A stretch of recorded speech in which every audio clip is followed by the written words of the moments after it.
La ciencia de la muerte. Cuando se espera el nacimiento de un niño, los padres se preparan para su llegada meses por adelantado.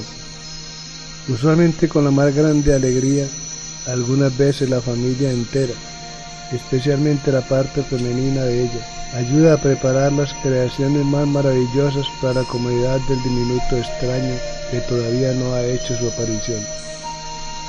Por unos pocos años, esta pequeña vida es protegida si es lo suficientemente afortunada como para ser atraída a padres que han sido bendecidos con los bienes de este mundo.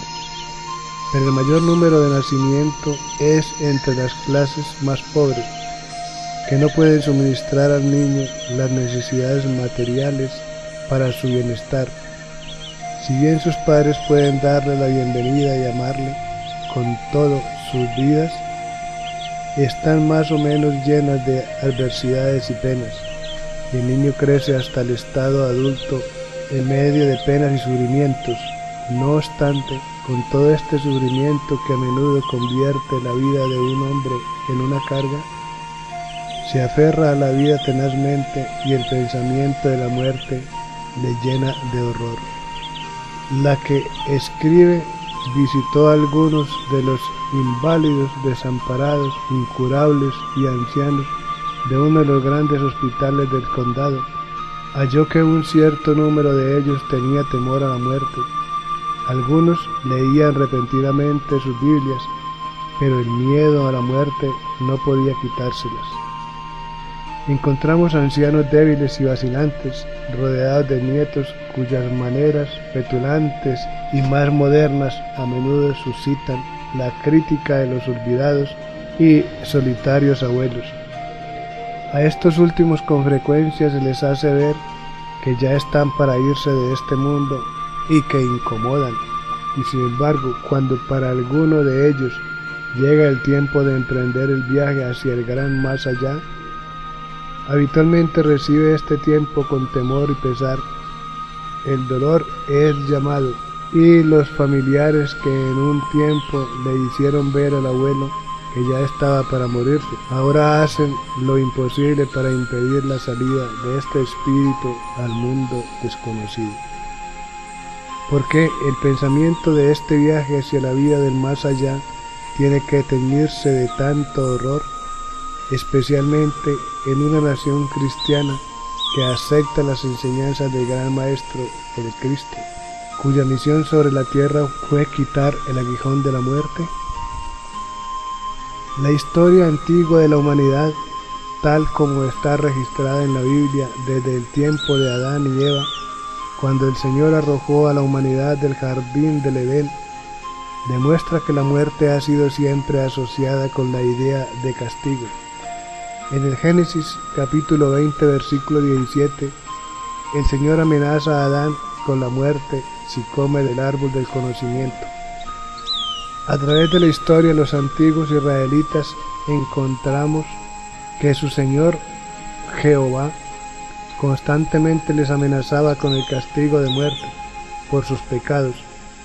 Este temor fue implantado en las mentes de estas primeras razas, cuyas mentes infantiles todavía no eran capaces de razonar y que únicamente podían comprender a través del miedo.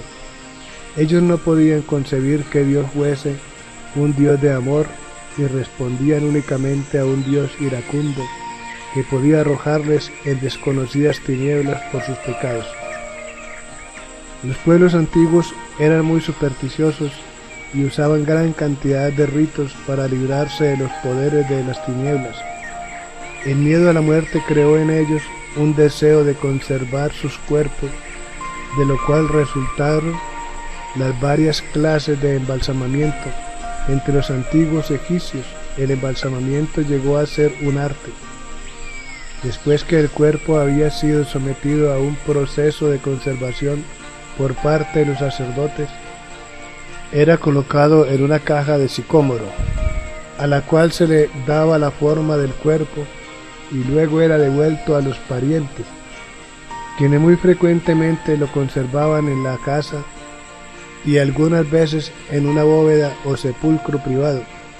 Algunas de estas momias pueden encontrarse en nuestros museos. Las ideas acerca de la muerte han sufrido varias alteraciones de acuerdo con la evolución del hombre, pero el profundo misterio de la vida después de la muerte no fue explicado sino hasta la venida de Cristo, quien mediante su muerte en la cruz trajo al hombre la esperanza de la salvación. En San Juan capítulo 50, versículo 24 leemos, comillas, de cierto os digo, el que oye mi palabra y crea al que me ha enviado, tiene vida eterna, y no vendrá a condenación, mas pasó de muerte a vida. El apóstol Pablo afirma en la segunda epístola de Timoteo, capítulo 1, versículos 9 y 10, que Dios nos salvó y llamó con vocación santa, mas según el intento suyo y gracia, la cual nos es dada en Cristo Jesús antes de los tiempos de los siglos, mas ahora es manifestada por la aparición de nuestro Salvador Jesucristo, el cual quitó la muerte y sacó a la luz la vida y la inmortalidad por el Evangelio. ¿Cómo ha recibido el mundo la oportunidad del supremo sacrificio de Cristo para llevar él mismo la esperanza de la inmortalidad? ¿Ha disminuido el miedo a la muerte? ¿Ha cambiado el método de tratar los cuerpos de los muertos desde los días de los antiguos judíos y griegos? ¿Se ha conservado la ciencia de la muerte a la par de la evolución? Veamos si se percibe algún cambio entre las razas más avanzadas. Los trajes de luto están lentamente desapareciendo, el método de embalsamamiento ha sido cambiado, las vísceras y el cerebro ya no se sacan como en los tiempos antiguos, sino que se inyecta un líquido en las principales arterias que protege temporalmente al cuerpo de la putrefacción. Pero el miedo a la muerte y el gran lloro todavía prevalece. Se gastan sumas fabulosas en costosos funerales y ofrendas florales. Estas extravagancias han sido llevadas a grandes extremos y han llegado a convertirse en una costumbre que con frecuencia es muy costosa para los parientes que pueden estar restringidos en cuanto a los bienes de este mundo. Los familiares deben pagar por el terreno de la sepultura, al sepulturero hay que pagarle porque cabe la tumba, y al empresario de las pompas fúnebres por su ataúd, traje de ceremonia y carruajes para llevar los familiares al funeral, como si la pérdida de sus seres queridos fuera poco.